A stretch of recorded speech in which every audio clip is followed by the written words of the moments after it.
Hey guys, in this video I will show you how to borrow money on the GCash app. Alright, let's begin.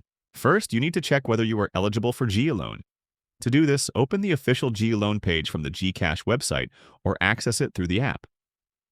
GCash requires a few conditions before you can apply. You must be between 21 and 65 years old and you must be a Filipino citizen. Your GCash account must also be fully verified, meaning you have completed all verification steps inside the app.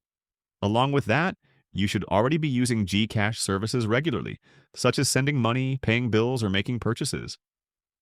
Meeting these requirements increases your chances of approval. Once you confirm your eligibility, you can proceed with the loan application. You can apply directly from the GLoan section inside the GCash app or through their website if the option is available. The app will display the loan amount you qualify for, the repayment terms, and the processing details. Simply follow the instructions on the screen, review the terms, and submit your application. So that's basically how you can borrow money on the GCash app. That's it for this video. Thanks.